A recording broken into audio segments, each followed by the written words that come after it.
Rekan-rekan mahasiswa, selamat datang di perkuliahan pengenalan komputasi. Hari ini kita akan membahas Artificial Intelligence. Perlu diketahui bahwa saya bukan merupakan ahli di bidang Artificial Intelligence. Saya sendiri masih sangat baru ya mengenal hal ini. Jadi apapun yang saya sampaikan di sini itu lebih ke pengenalan gitu ya. Jadi kalaupun ada hal-hal yang masih kurang jelas, atau kalian misalnya belum terlalu paham gitu ya, itu kalian bisa cari ke sumber-sumber yang tautan-tautannya ada di slide-slide yang saya berikan atau salindi yang saya berikan. Seperti itu. Baik, untuk perkuliahan pada hari ini, seperti yang tadi saya sudah jelaskan bahwa hari ini topiknya adalah pengenalan Artificial Intelligence dan pekan depan kita akan melanjutkan Artificial Intelligence juga gitu ya. Nah, jadi outline-nya seperti ini. Yang pertama adalah kita mengenal dulu apa itu artificial intelligence ya, definisinya apa, sejarahnya apa, dan artificial intelligence di saat ini tuh aplikasinya tuh seperti apa sih?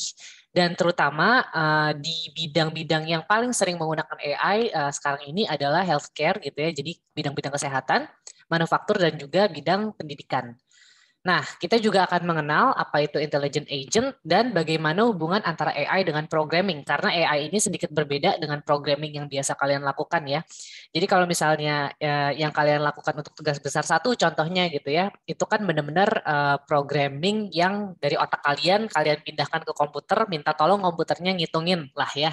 Kira-kira apa yang kalian pikirkan, karena komputer ini lebih cepat daripada kalian, dia akan ngasih hasil yang lebih efisien, kira-kira seperti itu. Jadi benar-benar algoritmik lah, ada if else gitu kan, ada sequence, habis itu ada pengulangan dan lain-lain yang sudah kalian pelajari gitu. Nah, untuk yang kedua juga seperti itu. Untuk visualisasi pun kalian tinggal mengikuti gitu ya. Kalian tuh pengen visualisasi bentuk apa, misalnya pie chart atau kalian mau bar chart atau chart-chart jenis apa. Tapi tidak ada proses di mana keputusan itu diambil oleh si komputer. Semua keputusan yang dilakukan waktu Anda mengerjakan tugas 1 dan 2 itu adalah logika Anda sendiri gitu. Kalau misalnya komputer itu berhasil ya karena logika Anda berhasil. Nah, kalau misalnya AI itu lebih tinggi lagi levelnya. Jadi mesinnya yang belajar mengetahui bahwa oh yang benar tuh ini, yang ini ternyata salah gitu. Jadi tentunya saya tidak akan mengejarkan praktiknya ya, bikin AI itu kayak gimana, karena lagi-lagi saya nggak pernah pakai gitu ya.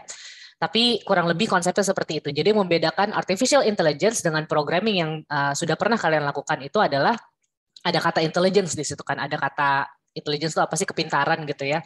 Nah, jadi mesinnya itu dibikin pinter dulu gitu, kira-kira seperti itu. Nah, selanjutnya kalau pengen tahu gitu ya artificial intelligence itu apa, bisa dilihat video YouTube di sini. Saya juga sudah letakkan ini di EduNext ya. Jadi saya lanjut aja. Kurang lebih artificial intelligence ini bisa kita definisikan dalam 4 cara gitu ya, 4 cara dan setidaknya 8 definisi gitu ya. Jadi kita selalu konsepnya adalah we are standing on top of giants gitu ya, kalau kata Newton gitu. Jadi semua yang kita dapatkan sekarang itu adalah dari kepintaran-kepintaran orang-orang zaman dulu yang didokumentasikan. Jadi kita bisa lihat ya, yang paling tua di sini quotation-nya dari 1978 gitu ya. The automation of activities that we associate with human thinking activities such as decision making gitu ya. Jadi tadi sudah kita bahas ya decision making. Jadi ada decision making di situ, problem solving dan learning ya. Itu dari 1978 sudah didefinisikan. Nah, jadi yang mendasari AI itu bergeraknya seperti apa itu adalah pertama thinking humanly. Jadi mesin yang bisa berpikir seperti manusia gitu ya. Selain thinking humanly, dia juga thinking rationally. Apa yang menurut si mesin ini rasional gitu.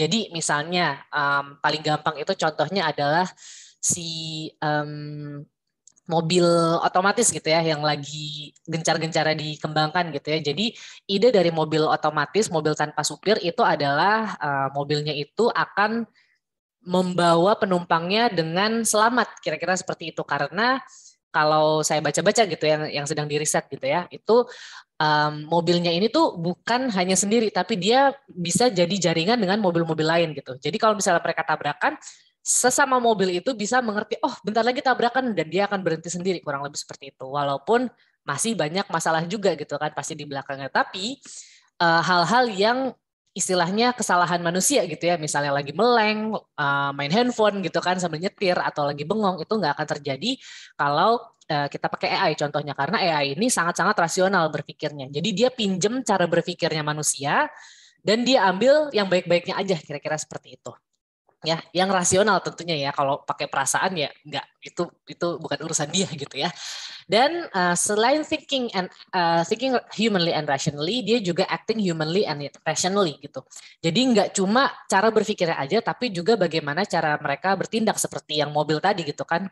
Dia tahu bahwa kalau udah deket mobil lain, dia akan tentunya entah berhenti entah gimana, dan dia akan tahu sekitar dia apakah ada mobil lagi atau enggak. Jadi kelebihannya AI salah satunya itu mereka bisa network gitu, nggak cuma kayak manusia kan juga kayak kita yang sedang kita lakukan ini networking, tapi AI pun juga bisa networking antar satu benda dengan benda lainnya, satu device dengan device lainnya.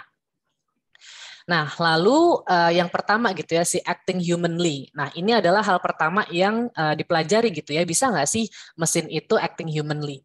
Jadi ada sebuah tes namanya Turing test ya, dari Alan Turing sepertinya kalau dari namanya, tapi kurang tahu juga. Nah, jadi ceritanya ada seorang human interrogator gitu ya, jadi seorang manusia gitu ya, dia kayak nanya-nanya berbagai hal gitu, kamu ini apa segala macam. Lalu yang menjawab itu ada yang manusia, ada yang AI system, jadi ada artificial intelligence. Dia bisa dianggap berhasil, sistem AI ini bisa dianggap berhasil ketika si human interrogatornya bingung mana yang jawaban manusia, mana yang jawabannya robot, kira-kira seperti itu. Nah, ini juga saya rasa nggak asing ya buat kalian, chatbot gitu ya. Kalau selain Mitsuku, saya rasa Siri gitu ya. Lalu apalagi ya yang kalian bisa ngobrol macam-macam lah gitu. Nah, jadi ada beberapa chatbot yang kayaknya si Mitsuku ini yang salah satu yang terbaiknya karena dia itu world's best conversational chatbot gitu kan ya. Jadi benar-benar four-time winner of the Lepner Prize Turing Test gitu. Jadi Turing Test dia tuh selalu menang gitu karena dia sangat-sangat manusia gitu ya, ngomongnya tuh because it's good to have many friends gitu kan, no I'm a machine and I'm proud to be so gitu kan, kayak nadanya manusia sekali ya, nggak kayak robot gitu. Nah, jadi hal-hal seperti itulah yang dinamakan acting humanly gitu ya. Lalu thinking or acting humanly or rationally approaches gitu ya. Thinking humanly, thinking rationally, acting humanly, acting rationally. Jadi pertama tadi ya ada Turing test, lalu thinking humanly itu bagaimana sebuah komputer bisa memodelkan kira-kira human thought process itu seperti apa sih. Jadi ini bisa dilihat dengan cognitive modeling approach. Jadi ini tuh seperti banyak teman-teman marketing sekarang yang pakai ini gitu ya. Jadi dia melihat behavior seorang yang mau belanja gitu ya. Dia tuh lebih suka belanja sesuatu itu yang warnanya merah atau yang warnanya hijau ya kira-kira. Terus abis itu kalau ada gitu ya jajaran makanan, kira-kira lu lebih tertarik ngambil yang bungkusnya merah atau bungkusnya hijau, itu kan di studi dipelajari sama mereka gitu ya. Setelah sampel-sampel, jadi kan biasanya kalian kadang-kadang mungkin nantinya akan mengisi gitu ya formulir-formulir, terutama teman-teman dari ekonomi, manajemen, bisnis gitu ya, itu tuh sering banget bikin-bikin riset kayak gini untuk mengetahui sebenarnya cara manusia berpikir tuh seperti apa, cara manusia mengambil keputusan itu seperti apa gitu, terutama yang tanpa sadar gitu ya, yang nggak pakai mikir dulu gitu. Nah, lalu thinking rationally, jadi bagaimana sebuah sistem komputer itu bisa behave intelligently dalam arti dia melakukan sesuatu dengan pintar gitulah ya. Jadi kayak gampangnya kan dia tahu 1+1 berapa, itu clear gitu ya, nggak perlu ditanya lagi. Tapi untuk hal ini thinking rationally adalah contohnya ya seperti tadi gitu kan, kayak misalnya, kok gue udah deket sama trotoar gitu. Yang rasional adalah dia mencet rem gitu kan ya. Kalau misalnya kita juga lagi rasional, nggak lagi meleng, nggak lagi megang handphone, kita pasti langsung ngerem gitu kan. Habis itu mungkin langsung nganen gitu kan, terus teriak kata-kata binatang gitu misalnya kan ya. Nah, itulah kira-kira yang komputer ini akan lakukan gitu ya, thinking rationally dan acting rationally gitu ya. Achieve the best outcome to reach goal, itu dia. Nah, best outcome-nya ini juga akan dilatih gitu. Jadi kalau misalnya udah deket trotoar, dia akan mikir dulu sekitar gue ada orang lain nggak, dan dia akan mikir dulu lebih baik gue ngerem atau di los aja, toh akan ada penyelamat diri gitu kan, ada si yang itu loh, yang apa sih, yang pokoknya yang balon udara yang nyelamatin kamu itulah, itu kan yang pluk kayak gitu kan, tapi mungkin sekitarnya nggak akan terganggu. Nah, hal-hal seperti itu yang sangat-sangat dilatih di AI gitu. Nah, jadi agar sebuah artificial intelligence itu bisa berpikir seperti manusia, tentunya yang perlu dipelajari itu nggak cuma programmingnya doang gitu ya, nggak cuma sisi algoritma, nggak cuma sisi bagaimana cara kita berbicara dengan komputer melalui bahasa apapun itu ya, mau Python, mau C, mau MATLAB, whatever it is. Nah, tapi bahkan filosofi pun itu dipelajari gitu ya, karena pengen tahu gimana sih sebenarnya proses berpikir manusia itu ya.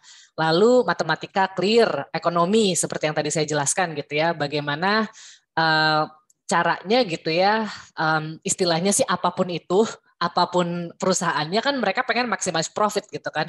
Bagaimana agar konsumen itu tertarik untuk beli produk dia dibanding produk lain gitu kan ya. Lalu neuroscience gitu ya, ya ini yang keren banget sih menurut saya gitu ya. Ini satu barang yang saya pengen pelajarin kalau saya nggak jadi hidrografer atau dosen. Lalu psikologi clear ya tentu karena pengen tahu proses berpikir manusia seperti apa, sifat-sifat manusia seperti apa. Linguistik terutama kalau misalnya yang chatbot gitu kan ya, bagaimana caranya membuat kata-kata itu benar-benar kayak orang ngomong, nggak kayak robot ngomong gitu ya. Hi, how can I help you gitu. Gitu kan robot banget ya, tapi hi, how are you? Kayak gitu kan lebih lebih manusia ya. Dan computer engineering gitu ya, itu clear gitu ya, dan control theory dan cybernetics. Jadi computer engineering dan control theory ini udah lebih ke mesinnya. Kira-kira seperti itu. Oke, jadi kita sudah mengerti ya AI itu apa, bagaimana AI itu didefinisikan. Selanjutnya kita akan mempelajari bagaimana sejarah dari AI.